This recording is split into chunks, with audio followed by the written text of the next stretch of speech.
Hello. Passionate about sustainability, energy, and climate? You're in the right place. Welcome to Energetic. I'm Maureen Cornelis, and together we will engage with people who dedicate their lives to climate justice and making a just energy transition happen. They may be activists, scientists, policymakers, or other enthusiasts, just like you. Let the life stories and insights inspire you to build a better future for people and the planet. In the unstoppable world of the energy transition, Antonia Proka stands out as a key figure at Rescoop.EU, the European nexus for energy citizen cooperatives. Her work is not just about energy, it's about empowering communities and fostering gender equity in the energy sector. Antonia's journey in shaping a sustainable future is marked by her pivotal role in community organizing and capacity building. She's a champion for gender-just energy communities, ensuring that these spaces are inclusive and equitable. Her coordination of the European Citizen Energy Academy is a testament to her commitment to educating and empowering citizens in the energy transition. Currently, Antonia is at the forefront of fostering collaboration between energy cooperatives and local authorities, such as through the Clean Energy for EU Island Secretariat.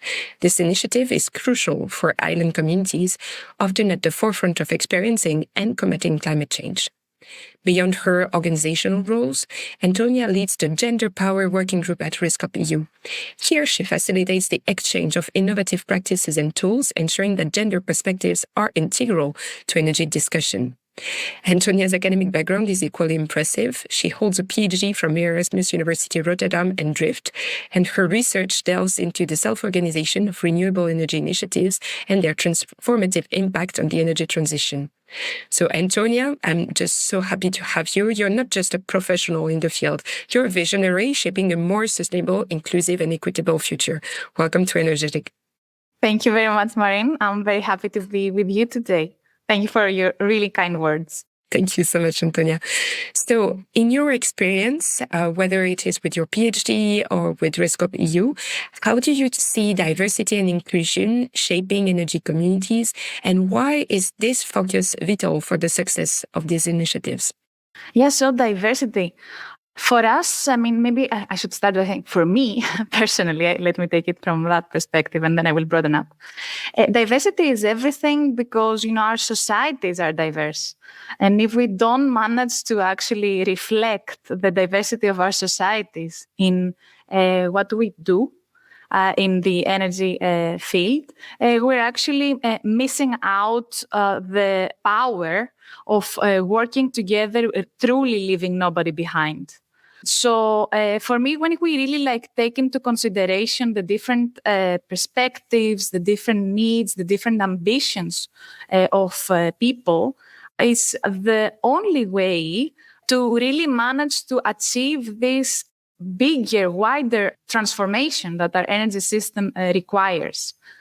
So I'm very happy that with Rescoop.EU, we have focused on exactly supporting energy communities to focus on diversifying their membership, on diversifying their boards of directors to really truly shine in the context of the energy transition by being the leaders for a deep change, for the transition towards truly sustainable and fair energy system of the future.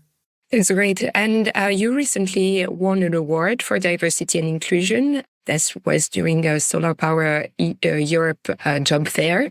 Can you tell me a little bit more why you won this award? I mean, I am biased. I was one of the jury members, but tell me more about the reason why you won this award.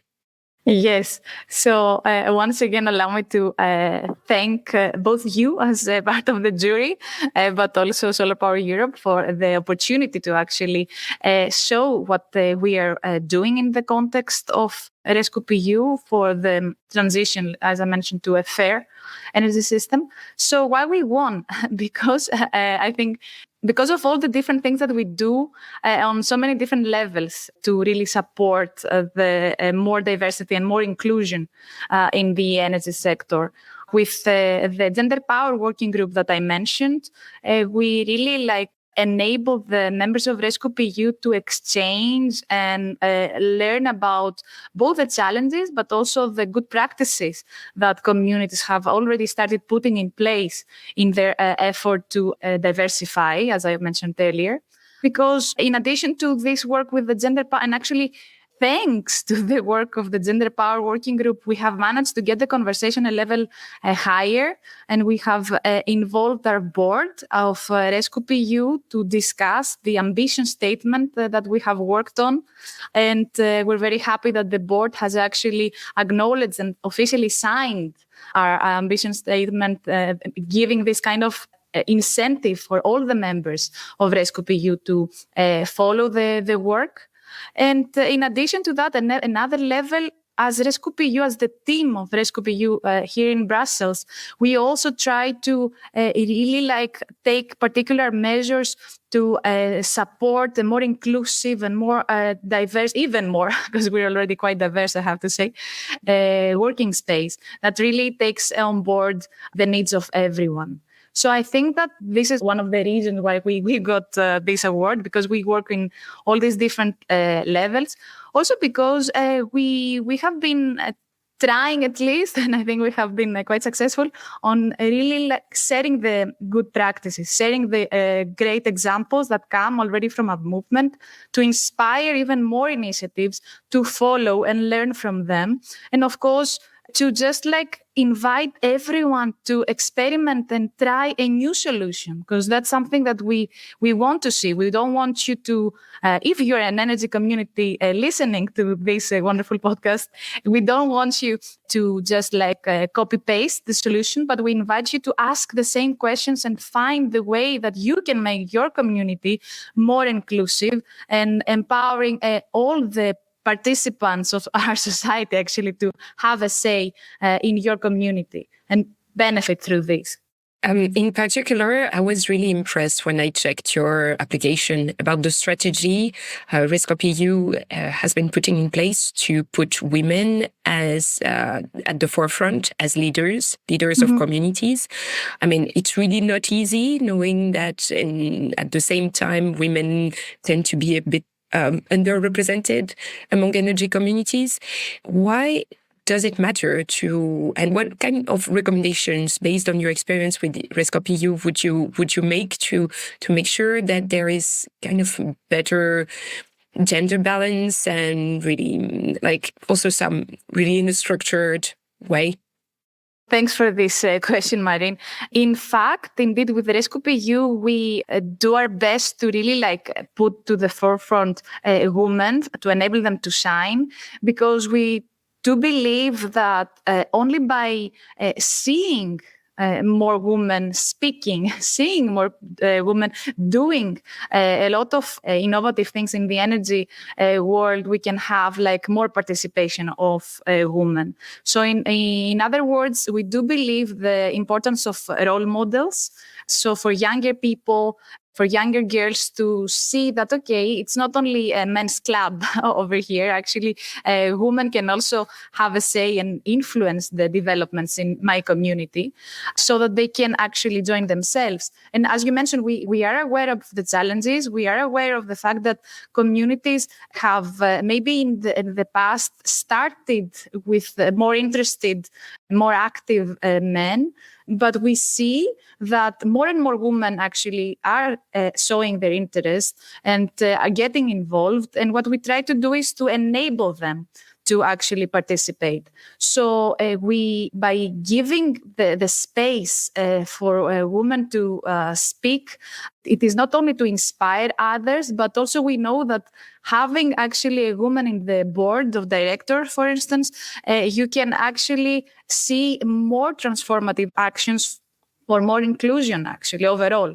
We can see that, for instance, when we have some first discussions about inclusion and diversity, we start realizing the importance of the timing of our meetings, for instance, or a very nice new trend that I'm very happy to see in the community energy scene is that when we organize our General Assembly, for instance, we keep in mind that it would be nice to also invite someone to take care of our children so that everyone can really participate. And we see like more and more general assemblies that actually invite, I don't know, someone to babysit in a sense, or organize some other educational activities or playrooms and things like that, so that women can also come without thinking, okay, what do I do with my child? I want to participate, but I don't know. So there are a lot of things that you can do, but getting back to your question about why is this important? I started my point earlier saying that it is important that everyone participates. It is important that when we're talking about the energy transition as a fact, if I put my academic hat back on, we need to talk about a change both in culture, structure, and practices, meaning that we really need to not only consider a shift of one type of technology to another type of technology, but we really need to reconsider the way we organize ourselves. We really need to reconsider the way we think and the way we behave in the energy system. And for this, we really need to take into consideration of everyone's needs, and we need to take into consideration also of the softer, let's say, elements of the energy transition. Because maybe I can already mention it here. For us, another reason why bringing the diversity and inclusion topic more to the front is because often we hear that when we talk about community energy, we talk too much about the energy part and we somehow forget the community part. And if we want to be covering everything, we really need to focus on the community part as well. And who is part of the community and how can the community actually really shine fully. This totally relates to a recent episode of Energetic that actually was in Italian. So maybe not all listeners will have grasped it, but really this part of the importance of a social dimension of energy communities is absolutely fundamental. And this is what makes the difference between energy communities and other form of energy relationship, whether it is from a supplier to a consumer or whether it is between different system operators. And yeah, this dimension is also coupled with the dimension of governance. And when you mention the importance of having women on board and at the board of the different organizations, it is also a question of governance, and have a governance that truly reflects the membership somehow and the community itself. So yeah, I find it really, really nice what you said about the change in the structure, culture, and what was the third? And practices. And practices, yeah. And what we do, actually. Yeah. Culture, structure, and practices. Yeah, indeed, it's also leading by example. But let's go now to some of your projects, such as the Life Loop project. So what are the core objectives of this project, and how is it making a difference in the landscape of sustainable energy? Thank you for this. So Life Loop, with the Life Loop local ownership of power, we really want to support the collaboration of citizen energy communities with the local authorities. We have learned through the past experiences that when you have the collaboration between these two actors, you can really see much faster, let's say, developments in the process of developing renewable energy projects, but also you can have more trust to really expand your community, getting back to what we were saying earlier, to involve as many people as possible. The goals of Life Loop are wide. Maybe I can start with the more practical ones that we wish to really develop renewable energy and energy efficiency projects. We have 3 pilot areas in Crete, Greece, in Zagreb, Croatia, and Bistrica in Romania, where we do support the collaboration, as I mentioned, of the energy initiative, the citizen energy initiatives that are emerging, and some of them already established, with the local authorities. Interestingly, we have also the variety, for instance, in Minoan, it's the citizens that are actually leading more the transition, and then they engage more municipalities, while in Bistrica, the initiative comes from the city, from the local authority perspective, and they try to engage and involve more citizens. So we talk about a particular project development, and we want to really activate and engage, let's say, more people in the discussion about the importance of the energy transition, keeping the citizen at the center. This is another goal of Life Loop. I think that for us, it is also important to show how the collaboration between these two actors is also critical to, indeed, as I mentioned, to gain the trust. And this works both ways, if I may, because having the support of the local authority towards a citizen initiative can indeed increase the trust of the wider community towards this initiative of citizens, but also having the support of the citizens to the local authority and meeting can actually support the local authority in meeting their objectives, the climate and energy objectives, and can also support the trust that the local authority can actually manage to attain these goals. So I also want to say that with Life Loop, it's very interesting what we from moment zero or moment minus when we were preparing the proposal, we also have very centrally the issue of diversity and gender justice. So we also organize within Life Loop workshops that focus particularly on this matter, and we support the initiatives in taking up some practices, some new ways of organizing to enable more women to participate.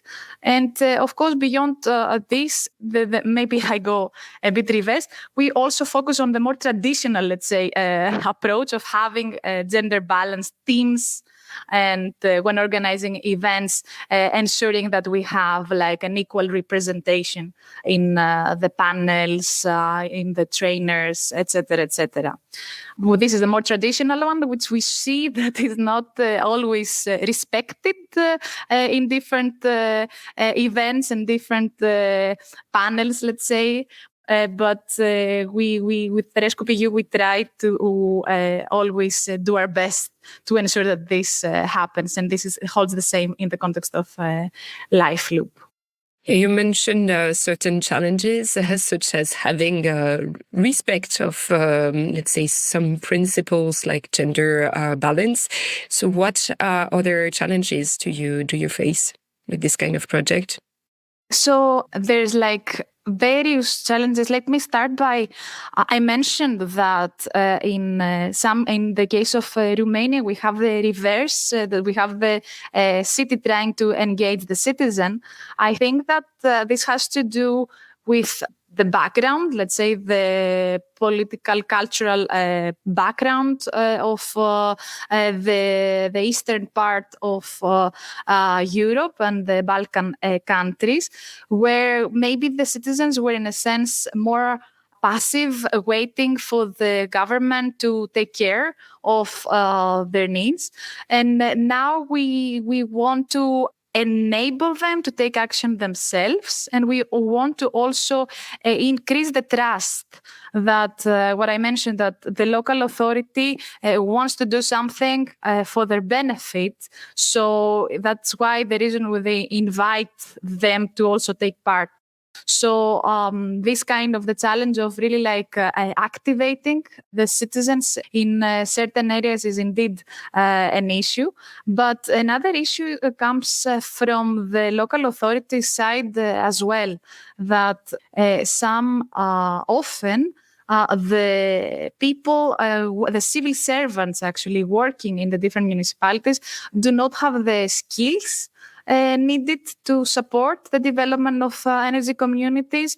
They, of course, most often, unfortunately, do not have the funds and the time to invest in these kind of initiatives. But often it's a matter of culture as well. They do not know how they can really collaborate with their citizens. There is this kind of fear of crossing certain borders. I mean, that this is a work that the municipality should take care of. We cannot pass the responsibility to the citizen. So there's like this kind of things so what we try to do with LifeLoop, we try to give them the opportunity, to experiment in a sense, to try something different from what they're used to, in order to learn and start working in a different way. That's another thing. Different other challenges that we're facing, I mentioned already, like indirectly, the issue of funding. It's not always clear, despite the fact that we see and we hear about all these new funds being available coming from the European level. It is not always easy for the communities to actually reach these funds. Unfortunately, the transposition does not develop as fast as we would have hoped, and certainly not with the same speed across the different countries of the EU. And that has a consequence also on the support that has been planned at the European level for the communities, but the communities cannot reach yet. Yeah, it goes back to the question of skills as well, because maybe there are a lack of skills on the ground to actually really take ownership of those grants and the processes, and just be able to apply for that, which can be very, very complicated. And there's a lot of competition. Exactly. This is like indeed a matter of skills. And with what we say with LifeLoop is that, at least in some cases, and I believe that there are like more and more places like what I'm going to describe, you have the interested people that are active in an energy community from the civil society, that they have already invested time and energy to learn and understand how certain things work. And these are the people that can actually support the local authorities as well in learning how they can reach these funds, for instance, or they can organize the processes that would enable this participation of the society. Because we often think that it is the local authority that will help the citizen, and it's to a great extent the case. But we should also start thinking of the reverse scenario as well, that the citizens can also help their local authorities in advancing when it comes to their climate and energy targets. That's really fascinating, because, this is exactly what you aim for with the energy community and energy democracy approach promoted by Rescoop.EU, which is this kind of really bottom-up empowerment, and having the citizens nudging their government, whether local or regional, national, or even European, if you want, to go in a certain direction. And I found it really super useful and practical as well. Yes, and maybe I build on this actually, because you mentioned in the beginning that indeed I was involved in the Clean Energy for EU Islands Secretariat, and one of the examples that I was introduced, let's say, of the communities that I met when I was working in this initiative is the initiative of La Palma, Energía Bonita. And in that case, it was really, really clear that a number of citizens were involved in developing an energy community. I mean, back then it was not, of course, officially named as an energy community, but they had this informal structure. And the two of these people that were active there were actually originally working for the local authority. So the local authority gave them some space to meet more people from the community and see what are the ambitions that they have with regards to the energy transition and the energy transition of La Palma in particular.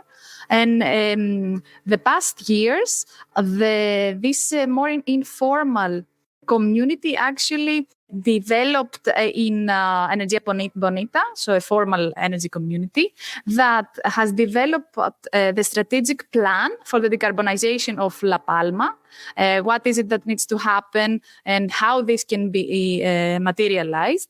And at the same time, they also managed to get access to the funding that will enable them to really materialize their vision for the decarbonization of La Palma. So I wanted to mention these examples because it's really a great example of how, this trust and between the local authority and the citizens, the local citizens, can actually support the energy transition, the clean energy transition, enabling actually not only the true participation in the visioning and the strategizing, but also the implementation side, particularly, as I mentioned, through even the mobilization of funds, national funds, but also private funds for the implementation of all these projects and all these strategies that are necessary for the materialization of the vision.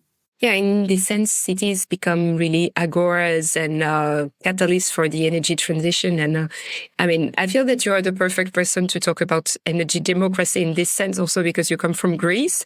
So, but you've studied in the Netherlands, so you've experienced two very, very different, I'd say, way of thinking and city organization and energy organization as well. I saw recently that in the Netherlands, there were no longer any space to install any clean energy or solar energy because the grid was already saturated. So it's totally different to what you see in Greece, where on the contrary, you have also, for instance, in islands that are still dependent on fossil fuels.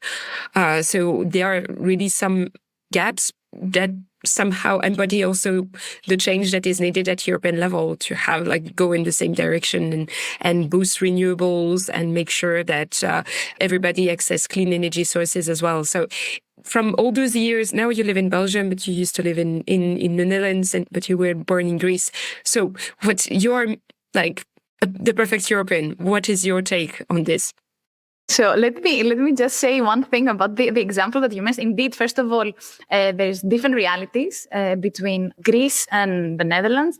But interestingly, you mentioned that the grid is already saturated in the Netherlands with all the installation of the renewable energy projects.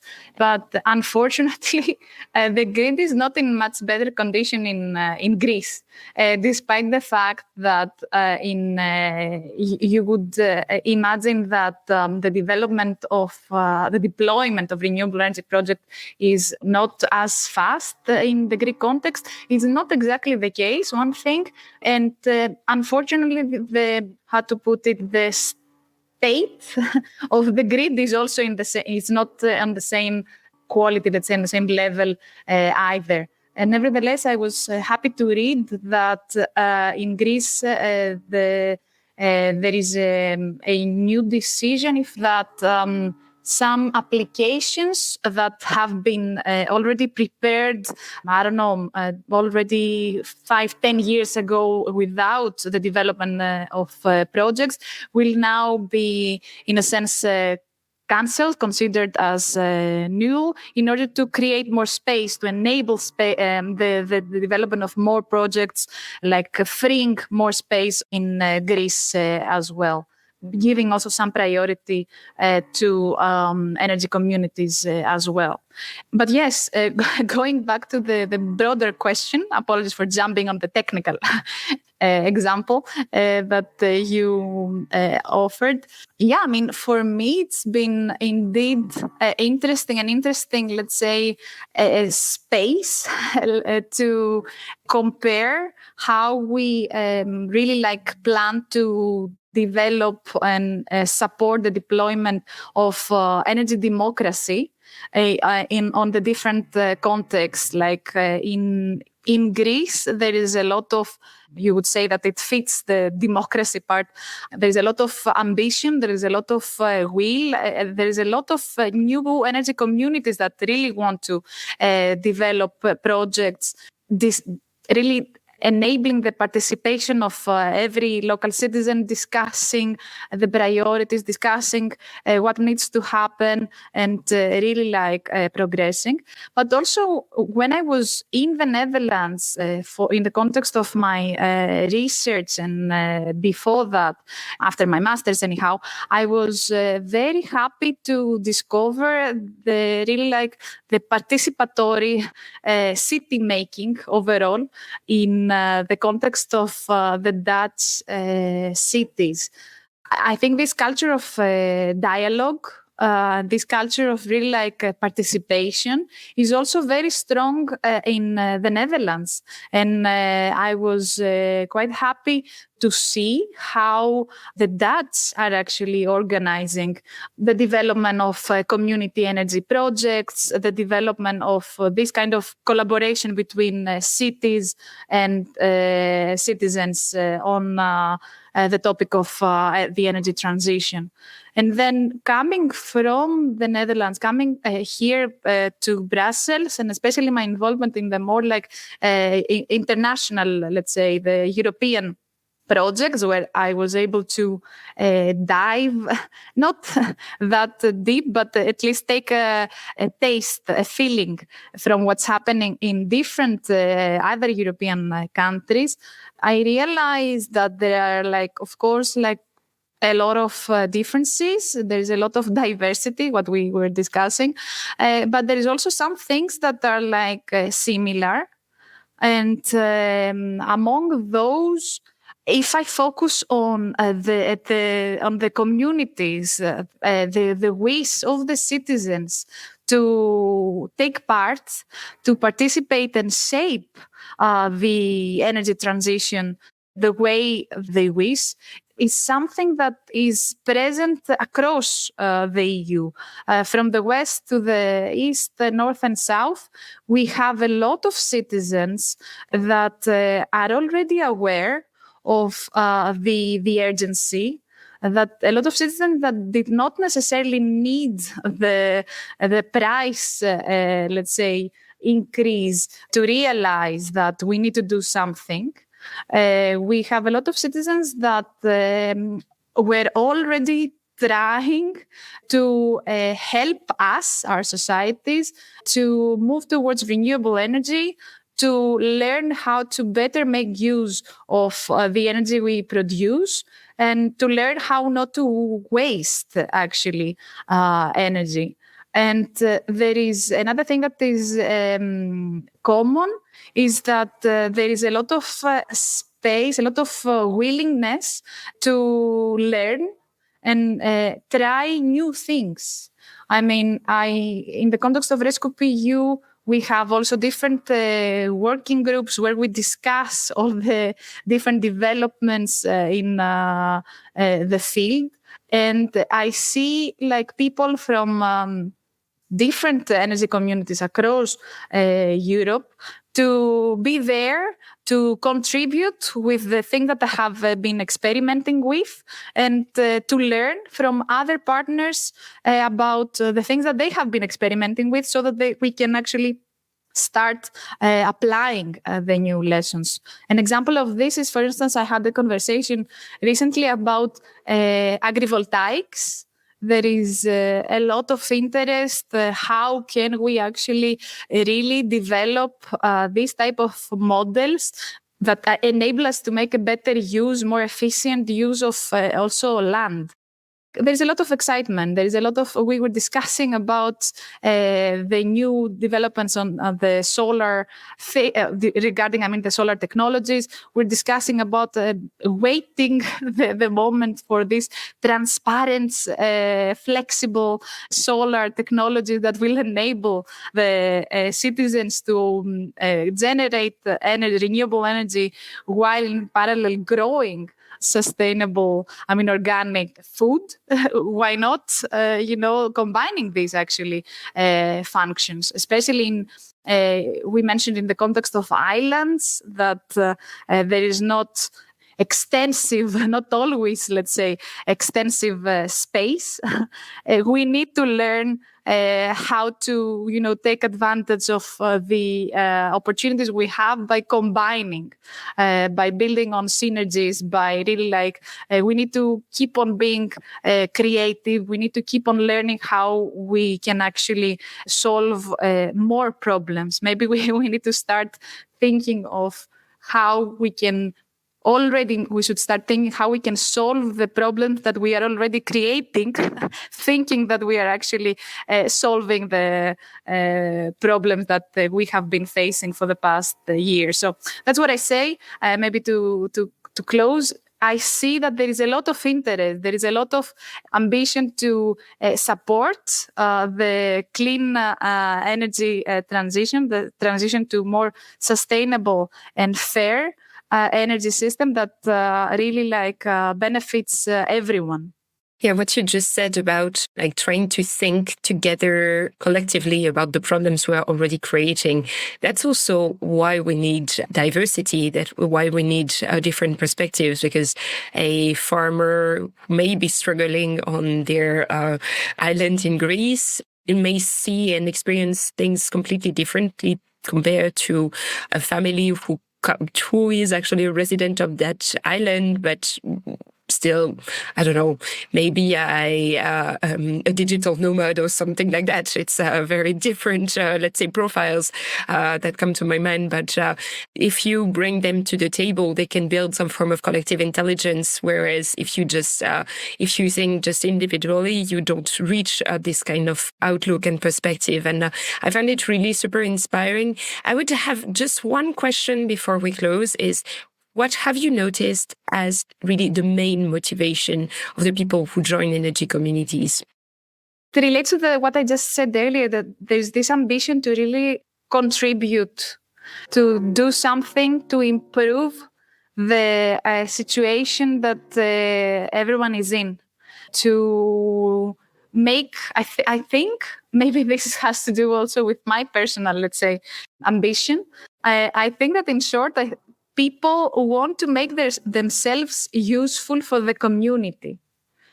And often people getting involved in the energy field, in the community energy field, I mean, they're in parallel active in several other community initiatives, exactly because they feel that they're part of the community.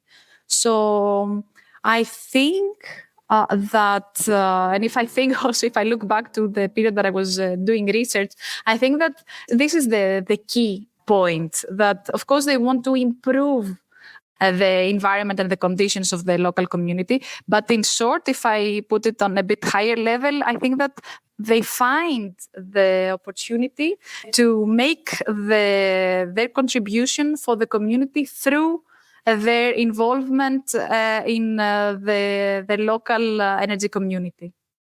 That's super inspiring. So yeah, they want to be part of the change. They want to be part of a movement. They want to be part of the solution and not the problem. I really like it. So thank you so much, Antonia, for such a really insightful conversation. So any project in particular for 2024? Something you're looking forward to at the Rescoop.EU or at another level, really? I can mention the project that it's kind of, I mean, we have, let's say, a budget for this. It's an official project, but it's a broader project that keeps me busy, let's say, is to really try to highlight a little bit more the social impact of the energy communities. As I mentioned, the community, let's say, part of community energy. What is it that we really achieve beyond the production of the generation of a certain number of kilowatt hours, et cetera, et cetera? What is it? Is it the empowerment, how people feel more active, more able to contribute? Is it the fact that they can show their solidarity and really support each other? The softer elements, let's say. This is something that I think that we need to keep on thinking more and keep on talking about those, so that we can really improve and amplify these social impacts of the energy communities as well. This is absolutely music to my ears. So thank you so much, Antonia. Have a great day. And thank you so much for being with us today on Energetic. Thank you very much. It has been a pleasure. Thanks for listening to Energetic.